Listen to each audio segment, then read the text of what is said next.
We're live. Ooh. Hi, everybody.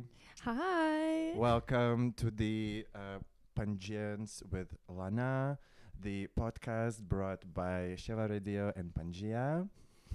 So today, I'm your host, Lana, and we have somebody else as a guest, an amazing, fabulous, talented cunt, Kant, yes. Miss Suša Kunt.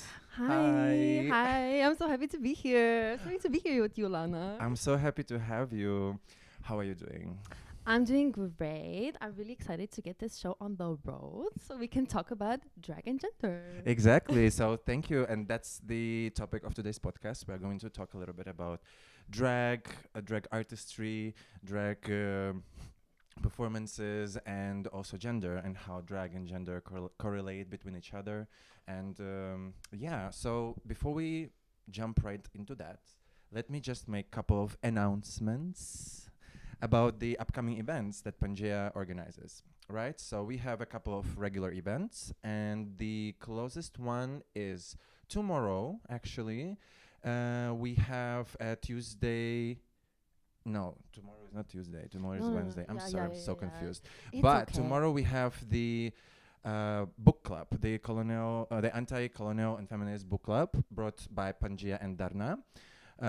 And tomorrow the book that will be discussed is about how European colonial regimes exploit African countries. So that's pretty broad and important topic. So feel free to join. More information on the Pangea's Instagram account. Then on April 8th, we have an educational session. No, that one is on Tuesday. Sorry.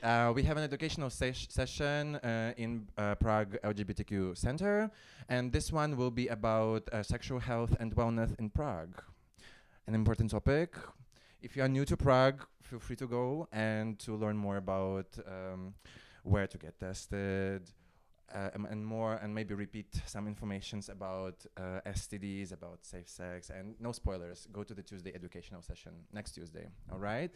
And also a small announcement that Pangea now has open, or we're preparing a Pangea library, which is a small project where we will have some bookshelves around Prague in different cafes or other establishments with books available to get and read on the spot that are recommended by Pangea. And if you have a book about feminism, about queer, about anything educational, feel free to donate it to Pangea and bring it to the next Pangea event, and we will say a big thank you to you. Okay, and also couple more shout outs. So this Saturday, April 5th, y'all better get ready because it's Estragon at Bike Jesus. You have to go.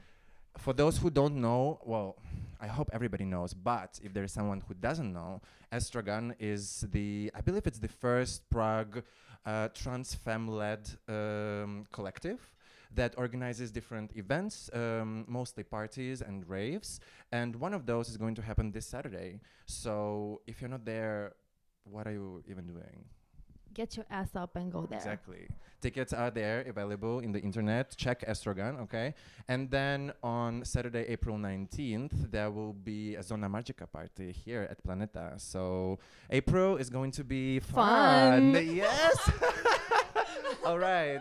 So I'm done. I'm done with my announcements, and we can get back to you. Ooh, I'm All excited. right. So, Suša, you are a drag performer. Yes. And I saw you performing a couple of times. First one, I think, was at the Queer Benefit Bash for in Pangea. October. Yes. Yes. Oh my God, it was in October. It was like already in more than- October. Can you imagine? I can't. I'm No. gagged right now. And the second one was last month at Fiki Production, and that one, I was laughing my ass off. It was so funny, so witty. You with your little pig nose, Yes. teaching us how to stop being poor. It was so like educational, and it was really cool. And the topic that you were raising, so it had an idea and a message behind it. So it was like really, really lovely. So I want to know more about who Suša is, and maybe how did you discover drag? How is your drag and performance journey is looking like right now? So let's get into it. Okay, so this is like a loaded question. There were like five questions. I in know, this but don't worry. question. Like, take your time. No, I will. We will go through like one by one. Exactly. I'll have some Okay. follow-up questions, maybe, if Perfect. there is something interesting. So If not, then let's just move on, if right? not, listen, I have some notes. It's okay. I'll save the day. But this Perfect. one is not boring, so I'm so I hope excited so. to hear. I hope Okay, so. let's go. So my drag journey when I discovered drag was, I feel like, around 2017, as a lot of people, also me, through RuPaul's Drag Race. Right. Of course, very predictable, very much. That's how I first came into contact with drag queens. And I was just very religiously like watching it. And at first, I felt like it was more so very focused on cis gay men performing as drag queens. And then I slowly started to see like more diversity also in terms of trans women being included, trans men, and then also there was a bio queen, therefore like a woman performing as a drag queen. And I never imagined that I would actually be like doing drag or like to be a drag queen, but I was always very interested in the whole performance part of it, like the theatrics and all the drama that's like surrounding being like a drag queen. And that's how kind of like I started to think about it more, but I was not so interested in exploring masculinity, for example, because like usually if you're a woman, then it's like automatically assumed that you will be a drag king, which I support the drag queens and I love what they do, and it's important to explore masculinity as well. It's just me personally, I really wanted to explore femininity more. I feel like because it's such a, let's say quote unquote, inferior category to masculinity because it's seen as less, in a way. And I wanted to kind of reclaim it and do more with it. That's why I decided that I want to actually be a drag queen. And then I started to think, oh, is this even possible? Can I do this? And then I was thinking, The answer is yes. You can do whatever you want. Spoiler of this episode. Go off, sis. And that's how I started to think that I want to explore different versions of femininity, more like non-normative femininities as well. That's why I like to venture in like what I would like to call like alien femininities, like slightly odd, slightly weird, but Like in comparison to what femininity is being perceived by let's say heteronormative society. like- exactly, yeah, like what you would stereotypically consider femininity. Exactly. But there are so many versions of femininity that exist out there, so you Probably as many as there are women out exactly, there. exactly. So you can really just go ham on it, and you can just do whatever you want with that. And what was also important to me, because I did my master's in gender studies, so I delved a lot into gender and feminism. So it was important for me, for my drag personally, to be also like a personal form of activism. Wait, hold on. Just a quick follow-up question. Mhm. So you discovered drag, and what did this happen, and did it influence, for example, your choice of the studies that you decided to pursue, or was it like simultaneous, or was it not connected? Like, my question is, Mhm. did the discovery of drag as like a TV show at 1st, Mhm. right? Did it influence you with your choice of your like academia path or whatever? I think it went hand in hand, actually, like Alright. simultaneously. So because with drag, I discovered there's like a whole potential of dealing with like gender, and it's like this performative element, and like then I also delved into feminism. So it was kind of like, like a domino effect. Like Right. I started being more invested into like the queer community, my own queerness. So it was just kind of everything happened kind of all At at the same once, time, but okay. like gradually. So and yes, so basically I went into this path of like also scholarly path of like gender studies, and I really wanted my drag to also have some messaging. So messaging in terms of also what I gained like knowledge from my masters. I really wanted to put it into practice in a way that like I felt like was correct by me, or that is this like creative element to this like academia, let's say. that's why for me, like as my character of Suša, is very important that I have this either like a feminist message to my performance, social justice, social critique, something like exploring like the inner world and something in this type of way. That's why that's like a very important focus for me. Like every performance needs to have like a lot of intent and message behind it. And I would say that it also explores, I don't know, I would also describe Suša in one word as like a misandrist, unfortunately. A who? A misandrist. I'm not sure I know what that means. Let me put it in like simple terms. A man hater. Right. She's a man That one I hater, know. yeah. Okay. We all know that one. True. Okay. So All right. yeah, but in like a fun way, you know, because it was through, in my studies I learned a lot about like the gender dynamics and patriarchy and like the, you know, the supremacy of men and so to speak. So it's just more this kind of like more in a fun way, let's say, man hating, but with a message behind it, because it's, you know, we are not equal. Yeah, like pure hate wouldn't do No, anything. not of at course, all, there's a not message at behind all. that, and Yeah. it's I find it really, really beautiful and important that you know, because a lot of performers, and I'm not saying that someone has to like have some sort of Yeah, a they message don't or need like to. something important. It's not like necessary, but it's always so lovely to see a thought behind it, and sometimes a performance can be just about the performance and about that person in particular, about maybe some of their personal struggles, and that is important as well. For me, when I see people combine that, or maybe picking the more like activism side of the performance and actually trying to transmit some idea or some message or something like that through their performance and through their presence on the stage, plus playing with the gender, plus making it sparkly, Yes. nice, beautiful, Always. and fabulous. It's just a really nice cocktail that I love. Mhm. I would love to drink. Oh my god, I love that. I love to hear that. Thank you for saying that. But yeah, as you say, it's not like a core component. Like it doesn't have to have a message. Like drag can be anything. It can be just like various skills that people have. I'm not a dancer. I'm not a singer. So what am I gonna do there? Like nothing in that term. So I'm just resort to what I know. You know, which is like in this more like academia, like Right. feminism based things. Yeah. So, back to your name. So, Suša Kund, Yeah. right?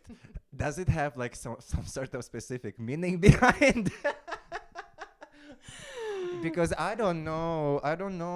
What does it mean? Oh no. I was hoping this wouldn't come up. Oh, okay. Well, No. To be fair, we didn't discuss this question before. No, we did not discuss I this. saved it in my pocket. She surprised me. She's a sneaky one, like little cheeky girl here. Listen, I'm all about the drama. I'm all about the tea. So, what's Okay. the tea with Suša? With Suša Kund? Okay, so basically, I was thinking like about my name and like what it could be, and then I don't know. Am I allowed to say this? Probably. I will just say it. So. Do you want to whisper it to my ear first? No, it's fine. So basically, like But wait, you can say it, but it stays only only between us and between- everyone that like sees this. No problem. our little secret. Okay, this is a safe space. Safe space. You can share whatever you feel like sharing. So basically, like, it's like a Slovenian word, like Suša, but it's also like transcends. I feel like Slavic people would understand like the word Suša. No, it basically just means dry, and then Kund. So it's basically dry pussy. Oh my god! It didn't occur to me. Yeah, at no? all. Because I felt like there should be some appreciation for that as well. There's so much of like, you know, in pop culture, you always hear like in songs and in rapping, it's always About like a the wet the one. wet, but like what about when she's dry?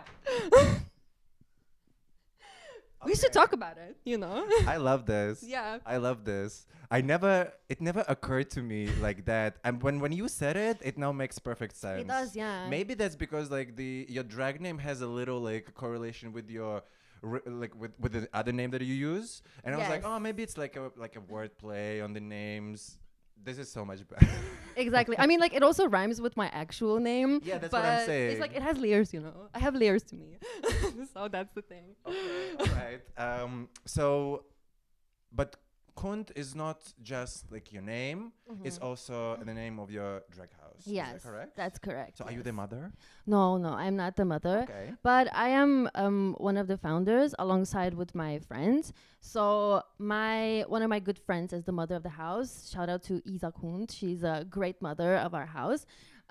So House of Kund basically started around 2021. It was during that like the third quarantine, I think so. Like we were kind of like shut in again. Yeah. And then another house from Slovenia, House of Vulva. We were not a house then yet, but me and my friends, we were going out a lot in the kind of like more elaborate outfits, and we were thinking about doing drag. It was like up in the air, you know? Oh, wait, so it was before you started performing? It was before, yeah. Okay. So, and then House of Vulva actually challenged us like as a group to like this, we call it like an online little ball. Okay.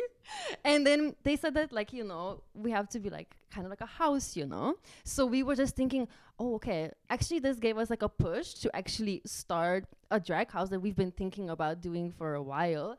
And then we came up with the word like House of Kund. Originally it was Kurend with like, and then we dropped the RE because Kurend is a traditional mask that comes from our hometown because we're all from mask, like mask. Okay. Yeah, it's like a traditional mask. Because we all come from a very like small rural town in Slovenia. And then we resorted to Kund because we liked it more. Obviously. Yeah.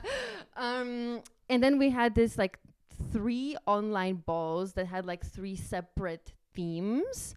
And then we just were like thinking about these outfits and like our characters and personas and names. And then that's how we actually started out. Established the house. Okay. And we all established as like, you know, specific drag characters as drag performers. And then we started performing live in like 2022. And so basically like when COVID wave of panic exactly started to drop. So exactly. Yeah. But at the time I was already in Prague, so they were like starting it in Slovenia and I was collaborating here from Prague. And then that's also how it is now. Basically I'm there. I'm the international queen. An international house. An international drag house, honey. Like no joke. No joke. I also know, well, I don't know whether she's still in the drag house, but I know Andre. Yes. Who's in Slovakia. He's in Slovakia, yeah. So he was also, Cuker Kund was also a part of our drag house. Of the Kund history. Yeah, she's currently a little bit retired, but I'm hoping she comes back. This is a like official. You better come back, Andre. All right, that's very interesting story. Yeah. And also when you mentioned online balls, that triggered something in my brain. Very much like this, you know, online ball. But it gave me flashbacks because during COVID, ballroom community was put on pause. Basically, there was no events. Everybody knows, and there were also online balls, and that was a lot of fun. But also that was kind of a little bit ridiculous. It was, It was an really element of that time. as well. Yes. Yeah. Okay. Cool. But thank you very much for sharing the Kund lore. But I also need to say that now it has become the biggest drag house in Slovenia, like House of Kund. And the only one? No, not the only one. We have 3 actually, Lana. Okay. Please, we're small, that was a trick question. We are diverse. Okay, we're small but diverse. So we have 11 queens now in our house. So your house is reigning now. Yeah, reigning the queens. You know. Very cool. Okay. Let me look into my little notes. Where can we find you performing? Where do you usually perform? Or maybe where we can find also other members of the house performing?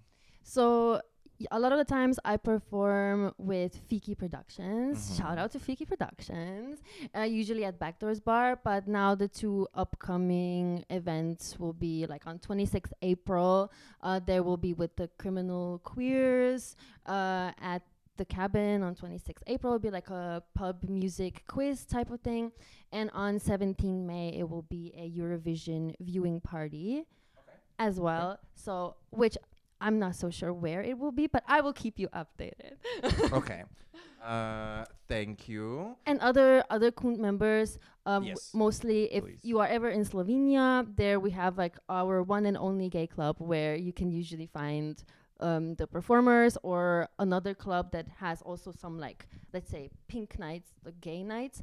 And there are also some like events that are not connected to clubs that are happening that our house also organizes in different venues in Slovenia.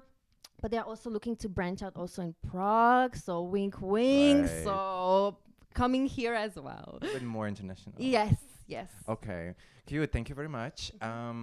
Also, I'm really curious. So you're from Slovenia, Yes, right? yes. And you have been raised there, and you studied there as well. So how the queer scene and the drag scene in Slovenia looks like right now? I would say, well, of course, I'm biased because I'm from Slovenia and I'm very like embedded in the queer community. I mean, But yeah, but also you are the insider. Of course, that's why like I can share what I think of the queer community. So especially like the drag community and also more queer community more at large, I feel like it's very inclusive and supportive in terms of like there are a lot of different people doing different types of drag. So it's not just like I don't know, it's not just drag queens, it's also drag kings, it's drag things as well, it's different people who identify as different genders expressing different types of genders, which I feel like in such a small community that's very rare to find such a like diversity like of things that people are doing. And I feel like it's also very like welcoming, and you can really feel like the support amongst people. Like they really like help you out. They want to like share the knowledge and like tips. So I feel like it's very it's a very welcoming environment. What I felt, I would assume it's not a big No. community, and usually it does happen like this when the community is smaller. It just tends to be more supportive and more welcoming and more open to maybe something new, whatever. So yeah, that's very lovely. Yeah, because every time I go to Slovenia, there's a Do you new miss it? drag queen. Do you miss it? Sometimes I miss it. I mean, I'm also like happy here in Prague, but I do miss sometimes my community in Slovenia because they really have my back, They really are. Of course. Like real Your ones. people. They're my people. I love them. Right. Well, I hope you found your people here in Prague as well. As well, I did as well. But I understand what it might feel like Yeah. when there is a community that you know for years, Yes. who is always waiting for you Exactly. and with open arms and everything. Yes. Sorry, dried flower. You got too excited. My like excited, topic too close excited. to your Yeah. heart. True. All right. So you also mentioned that you were studying gender studies. Yes. Right. As my and master's. you made, and that was your like major. Yeah, it was my master's. Your Yeah. master's. Yes. And you wrote a master thesis about. It was basically a case study of Slovenian drag scene. Yes. Is that it correct? It's correct. So I would like to dive into that a little bit. So yeah, what's up with the What's up with gender? that? What's up with that? What's the tea? What's the tea, hunty? Okay, what's the tea? So it's such a niche area of interest, like drag for me. So I was like doing drag, and I was like, okay, I need to go deeper. I also want to like study it academically. So like literally drag queen with a degree, literally professional drag queen. No, but I really wanted to make like a case study on the Slovenian community because of the stuff that I mentioned before. So it's like so diverse. So I felt like I could get a lot of like very interesting and diverse insights into like doing drag. And then I asked my supervisor, is this possible? Can I do this? She's like, of course, just go for it. It's like, okay, perfect. Okay, support. Support, Let's go, thank Ally. you. I love her. Shout out to her as well, Ivy. We love her. But so I decided to, because I knew kind of like the the feminist debates around drag were kind of like polarizing at times. So especially in like more the 90s, let's say more like decades ago, it was more like the opinion that drag is basically just proliferating some stereotypes about women, and that it's like basically like harmful, that it's like a parody. While then we have like a different niche of feminists that are saying that no, actually that it is like subversive. So basically meaning that it can uncover that gender is actually a performance, that it is performative, and it's not something natural and innate, but it's actually something we are taught and something we learn and something we then like exhibit throughout our lives. Right.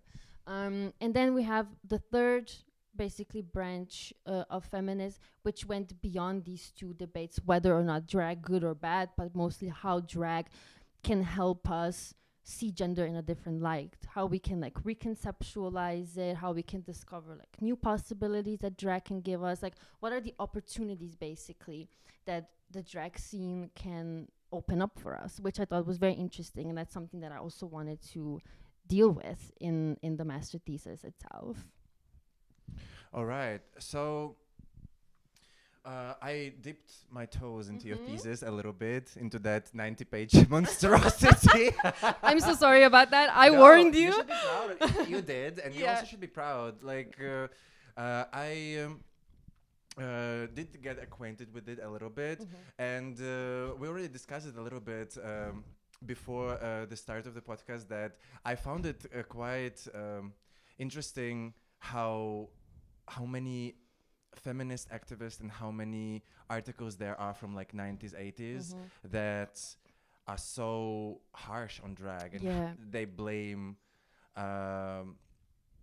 basically that like people, like usually men who put themselves in drag, that they are making like a mockery of womanhood, and that it's a big problem. And it was a little bit of a surprise to me that it was like that bad. I cannot say it in the words that it was in the thesis, because it was like really fucked up. I'm sorry. Like, oh my god. Like I apologize. No, but it's what was what it was like. Yeah, that's how it back in the day. Yeah, that's how they wrote So it. That's exactly. That's how it was. And that was like valid and legit in the scientific circles. I would it assume. was. Yeah. So it is important to always look back on how it was, how it is now, and how it might be in the future, because like we don't want the regression of anything. Exactly. And we also like need to be acquainted, so we can also, you know, come up with counter arguments, so we can so it's important to delve into it as well. All right, so back to my little notes. I wanted to talk a little bit about how currently the drag is being perceived in mainstream by like, or in pop culture by like everybody, by the consumer, let's say, because it's like either it's like some sort of live performances, or it's a TV or any other sort of media or entertainment, and perception in mainstream versus how drag actually can help in real life, and what it can do, like how it can help to the particular person to maybe discover something about themselves, or what is drag offering us in terms of self-exploration. Okay, so to touch upon the first question, how it's perceived in the mainstream, I feel like the most like mainstream, let's say like general public, I feel like there's still some kind of this perception that like drag mostly is like drag queens, so men dressing up as women. That's like the most baseline perception. The bare minimum. The bare minimum. I feel like that has like gone mainstream completely. So that one is, And then drag kings are still kind of a little bit on the unknown side. Some people are familiar, some are not, but they're still kind of like, oh, that's also a thing. And then we also have drag things, like doing like non-binary drag. That one is not in the mainstream at all. Yeah, honestly, the first time I came across this term was in your thesis. Yes. Well, I'm glad, like education. I learned something new. Knowledge is power. You guys. Exactly. And so, yes, that is more kind of like the general public. But then people who are, in the queer community, I feel like there is a lot of like more widening this like perception of drag. I feel like people are now more open to the idea that it's not just men in dress, but it's like person performing like a certain type of femininity or masculinity. That's also how the drag performers that I interviewed, they were also kind of reconceptualizing this like stale definitions of who a drag queen is or who a drag performer is. So basically saying it in more like general terms, it's like drag queen, like individual performing some variety of femininity, or drag king performing some kind of like variety of masculinity. You know, it can be like anything, and anyone can also perform it. So also the kind of like how the drag performers perceive drag, I feel like it's more like, firstly, it's like a performance. So it's this kind of like performance art, let's say. Also, we can go in that way. It's like doing a character, but there's also this component of gender play. So like experimenting with gender in any sort of way, which has a lot of effect also on the drag performers themselves, because like, as is in academic literature, and also what I found out through doing interviews with drag performers, and also what I found out myself through doing drag, is that by doing drag, it also affects you and your gender, Of course. out of drag, because you start, first of all, you start thinking about gender more, exactly. right? That's like the first step. And then it's like a stage that offers you these possibilities to experiment with different like types of expressions that maybe you don't get to do in everyday life, or you were afraid, or you didn't have these options. And then suddenly you have these options, and then you start doing more and more and more, and suddenly you see that gender is just not a rigid, coherent category at Yes, all. exactly. You know, it starts expanding. And it's also changing constantly. Exactly. It's also changing constantly. That's also kind of like, it comes full circle. So drag has the effect on the performer, but also performer on drag and on gender, Absolutely, right? Because yeah. you keep doing new things and coming up with new varieties, which is like, I feel like the beauty of drag and gender play in this way. Yeah. All right. So this is how it is perceived in the mainstream. And I believe that, you know, like for me, when I got to see a drag performance for the first time, I have to be like, for the several times in the beginning, I wasn't really like even thinking about like gender as a performance, and like I didn't even think about gender as a part of like drag. It didn't occur to me that it is actually about gender. It is about how you present yourself. It is about how you play with it. It is about the exploration. And only eventually I started, as you said, I started thinking like, wait, hold on. So maybe it's not just like about clothes. Maybe it's not just about singing and dancing in like some gown or attire that you don't usually wear. Maybe it's about something else as well. Yeah. And I think it's a really important message, and it's really beautiful that we can learn something about ourselves, about other people, about how we perceive our gender, and about how we perceive people around us through such an entertaining and beautiful and personal thing as drag. Exactly. Yeah, that's what I also love about drag, and also what others that I like interviewed, and also me personally, have said to me, that they were suddenly like faced with like the complexity of their gender. They were suddenly seeing, oh, there's so much to discover, there's so many varieties and layers and nuances, and they were able to do that through drag. Either they were like hyper exaggerating their gender, like their everyday gender, or they were expressing just a part of their gender, or maybe like something that is more like opposite of how they usually present, but it still is a part of their gender in general. Yes. So it's like this missing puzzle piece. It's still you. Yeah, it's still you. It's just still you. You're just like doing it a little bit differently than how you usually do it. And this kind of like perceiving gender as this like complex but also very fluent, like ever-changing, transformative. Like for some people it's very static, and that's completely fine, completely valid. Of course, like it can be static, but I feel like it's important that there is this perception out there that it can change, it can transform. You can have like multiple overlapping things going on at the same time, complementary, opposing. You can just do it as you want, because it's not a closed category. So at least that's how the performers in the thesis and me as well kind of see how gender should be, just kind of like, very loose, very like not strict, not rigid.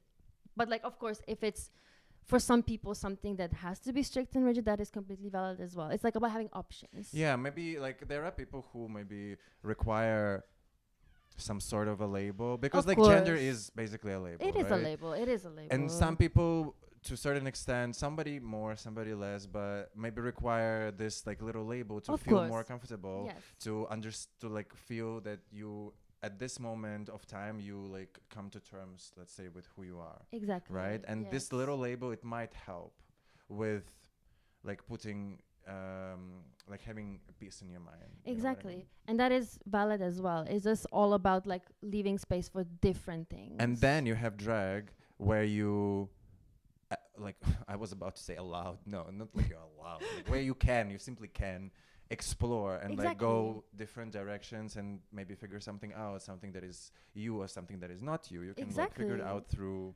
this. Exactly. Through playing with gender.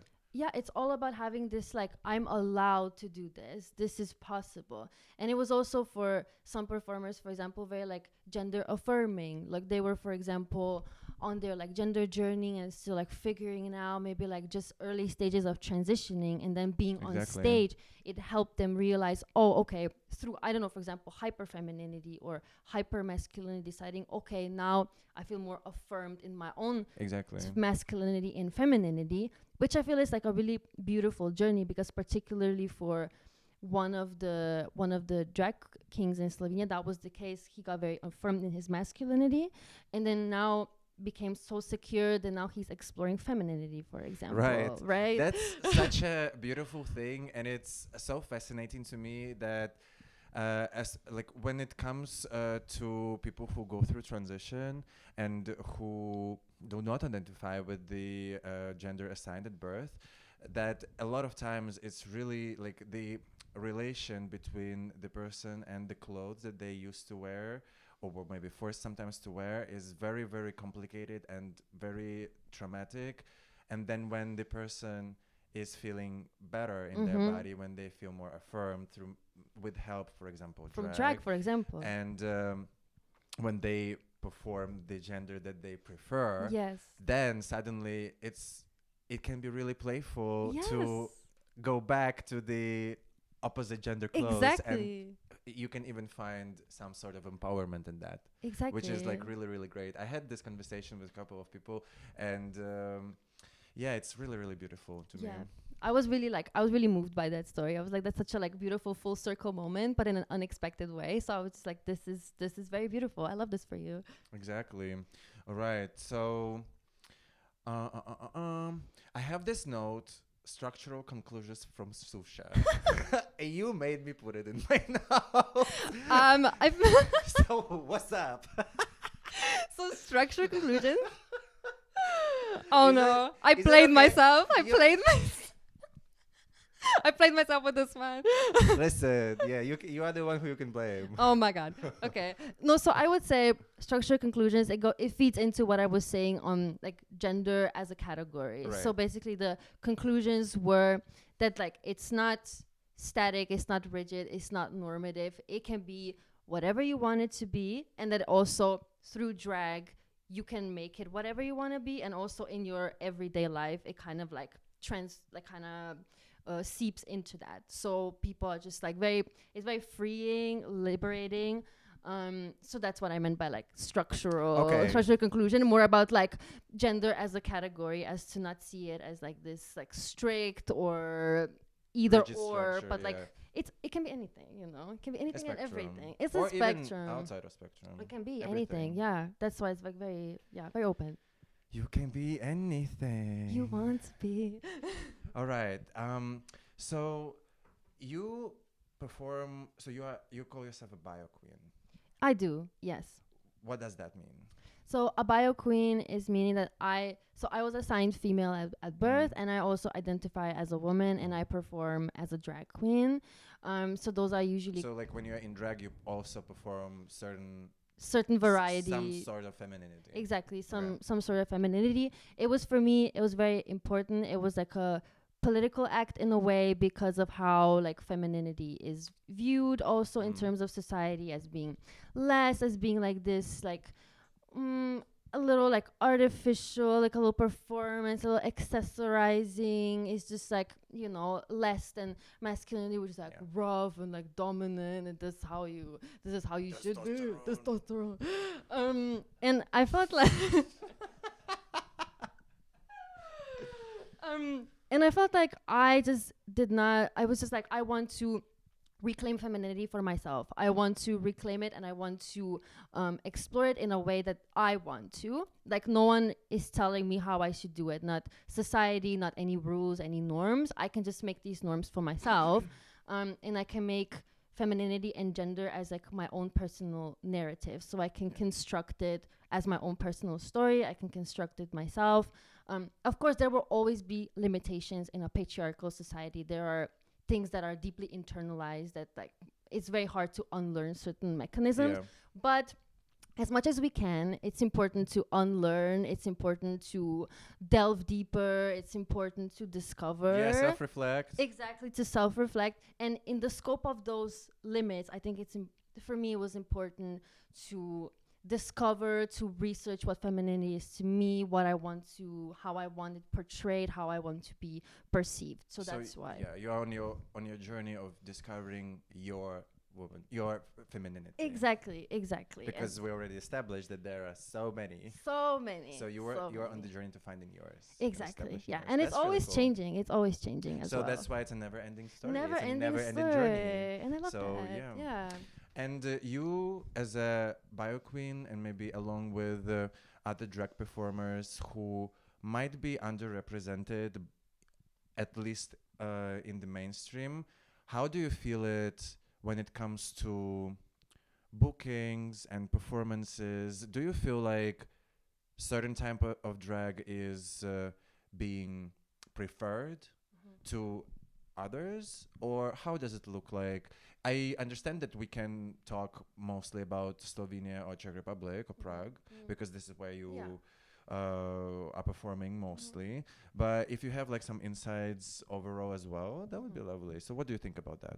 How do you feel about that? Okay, so actually I have like really good news about that, because me personally, I have never felt discriminated against, or that I could not secure a booking, or that anyone would be like overtly discriminating me because I'm like a bio queen, or that I would be seen as less valid. So I personally do not have this experience. However, there are certain gender politics going on also in the drag community. Let's talk about it. Let's talk about it. So let's say it can happen that bio queens, or like drag kings, or anyone that's like assigned female at birth, let's just put it like drag performers in this way.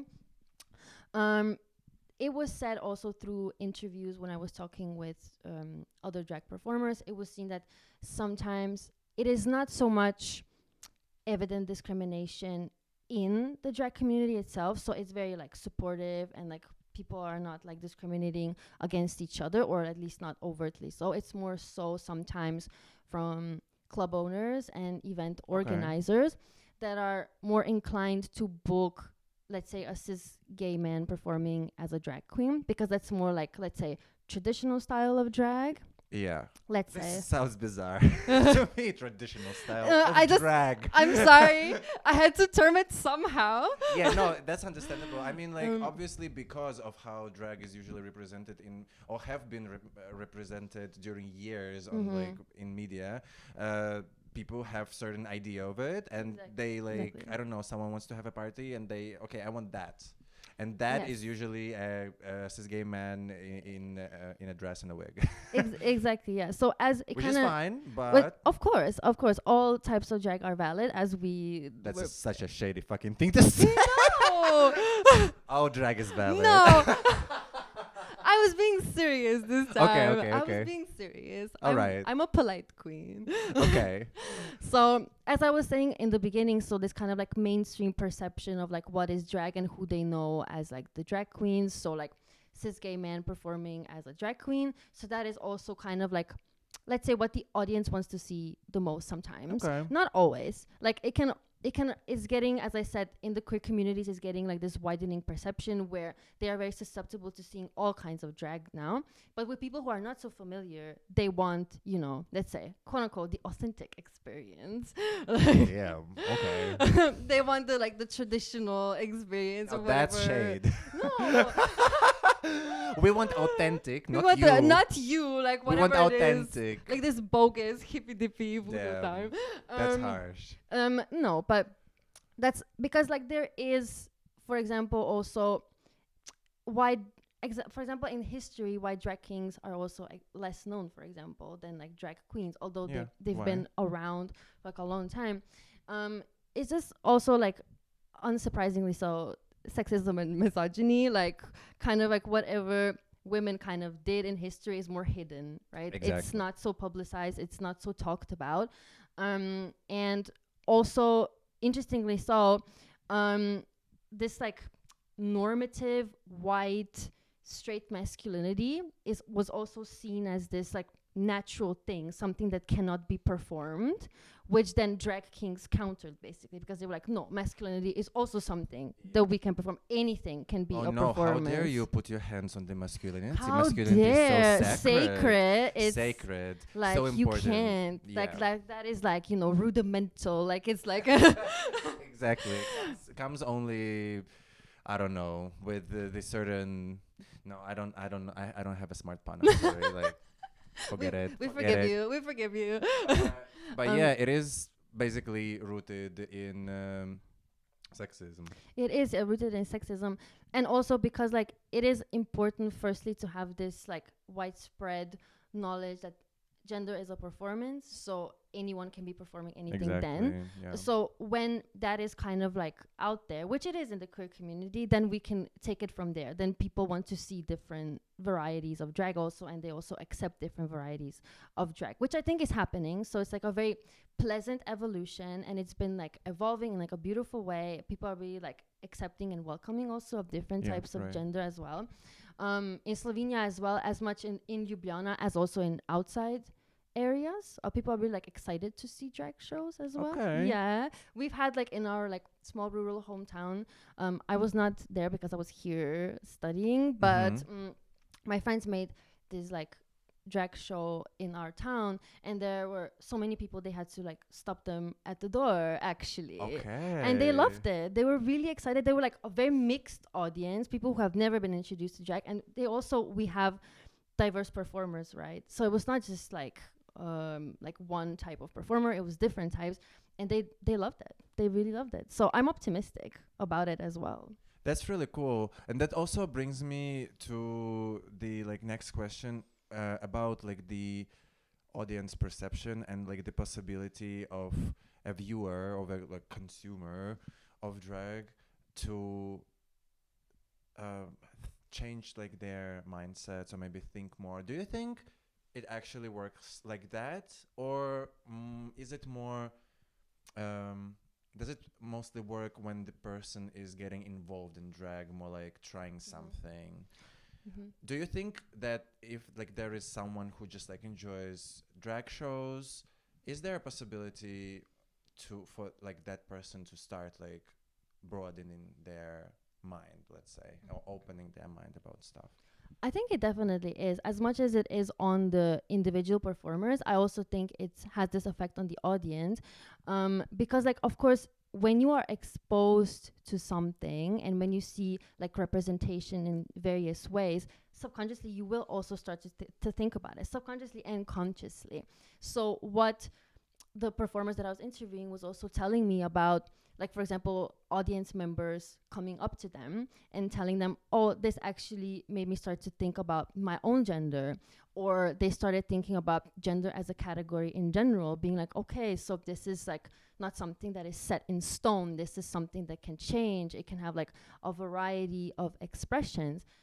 This actually happened like quite a lot, and they Okay. also, both in terms of some audience members started to widen their perceptions of both gender and drag, so they kind of like went hand in hand. So I think it's definitely possible. It also sometimes it's confusing for the audience members because Like confusing in what way? they start to feel like certain like sexual desires also for the drag performers. Like the sexual Exactly. confusion. So they also Ooh, start to- questioning the sexuality. Exactly. So it's both like gender and then also sexuality, because we're like, why am I attracted? Why am I feeling something? You know, which is also always like a Maybe fun little thing. that one is probably the easiest one to like The easy- penetrate the wall of heteronormativity Exactly. in someone who is usually not being exposed to like queer community or like, Yes. you know, through. Yeah, it's funny, but it's true. Yeah, and you can see on their faces they are puzzled. They are puzzled. Like, what The is Sarah happening? Paulson with Exactly. the math Exactly. equations above the head. And then a Sarah Right. Paulson also scream like, ah! Like, what is happening? You know? Yes, that and the boner. And yeah, exactly. The combo. Okay. And did it happen? now it's gonna sound a little bit off, but I wanted to ask, did it happen to you? But by it, I mean, did someone ever came up to you and like started like talking to you about like gender and how they maybe like started thinking, or not yet? Yeah, it has happened to me. I've had like a few audience members come up to me and they were fascinated by certain terminologies that I was tossing around in the performance. Like, for example, heteronormativity, or compulsory heterosexuality, and they have maybe like never been acquainted like with this term and like what this word means, and then they started like doing like research and more things and like really deep diving, which I thought was like very beautiful, you know, because like this like simple 3-minute performance can like, you know, have this like domino effect on someone else, and even if it's just like one person, it's enough. It's you know? yeah, exactly. So I think it has. I believe I'm an optimist. I believe it has like a power. We established that We already. established. Not judging. I mean, I could, but I won't. I'm not a hater. I'm a lover. So I think that it definitely has this effect on the audience where they are becoming at least more open and more susceptible to the idea, which is already a lot. Because like the closed-mindedness is what's the biggest enemy. But if you start to be like, okay, maybe other different people can do different things, you know, that's already like a big step. Even if you don't question it yourself, you can just allowing other people to do what they do, you know. Okay, and we only have about 5 minutes left, so my last like 2 questions probably, but smaller ones. Okay. First one, I wanted to ask it in the beginning, but then we wandered away Okay, to sorry about more that. important and more deep topics like gender. But I wanted to ask you, since you mentioned that there is a certain type of drag that is being mostly represented in media, do you have any inspirations that like some real people and performers who inspired you personally to pursue drag and in the feminine way, and also putting the feminist message behind it? Is there someone else out there who maybe influenced you in this way, or was it pure like your exploration? So I definitely had like inspiration, or rather like queens that I really loved when I was like watching also Drag Race. Right. So I really love like Bimini Bon Boulash from like UK, because they are also gender non-conforming, and they had they talk a lot about gender, and they also explore like a lot of new possibilities. And I also thought they were hot in drag, so I was I'm a fan. Then I also at the end of the day, it's all about sex. It's all about it, you know. Sex, That's the conclusion of today's show. We'll get back to that in 3 minutes. But keep going. And then I also really love Gottmik, because like I love Gottmik. Gottmik, and it's also important, you know, representation, because like he's a trans man, and he was like the first time I also saw like a trans man performing in like Drag Race. So Actually same, I think. Yeah, right. And I thought it was like, wow, this is very important. It was like a really, you know, like milestone moment. And then also in the UK version, there was Victoria Scone. That was like a bio queen. Okay. That was also like the first time I saw it in like the mainstream. And I thought it was like really cool that she was like included finally. Like it was like widening like the type of people that can perform in like RuPaul's Drag Race. Then I also really love Crystal Method because she's so kooky. Okay. Just a kooky little club kid, you know. So I really love also like the club kids aesthetic Yeah, and like right. this like also drag clown in a way, but like very like polished. Like I love that. Okay, polished clown. I love Polished that. clown, like drag thing, you know. Also, Rosé Butch, for example, is a Okay, I don't know that one. self-proclaimed drag thing. Like that's the first time I also heard the Okay. term like drag thing and like doing like this non-binary drag and like also kind of like this clownery in a way, but like really cool. Like I really love it. I'm so impressed by them. And they're from. I think Canada. Okay. I think so. And I'm like I was really inspired by these like really different like diversity of like people. And I encourage like everyone. Everyone should start it. Everyone should do their own thing. All right. And maybe the last question is Suša Kund excited about something upcoming in future in a like broader way, like maybe in the future year? Is there something that maybe is cooking, or is there something that you maybe would want to do besides the gigs that you already mentioned? If there is nothing, it's okay. It's perfectly fine to be boring and basic. Oh my goodness. Oh my goodness. But I wouldn't know. Of course, she wouldn't know.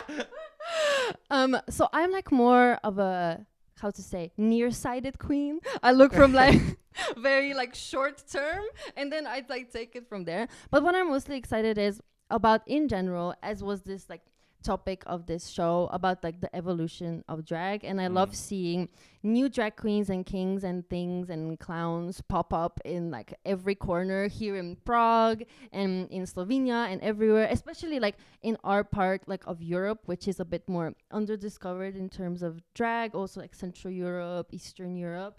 And I love seeing a lot more people go out there and be bold, and they're daring. Right. They just have their like Pursuing what they want. pursuing what they want. They're just doing what they want, and they're like really courageous with that, because it takes a lot of courage It does. to go on stage and Absolutely. do your thing.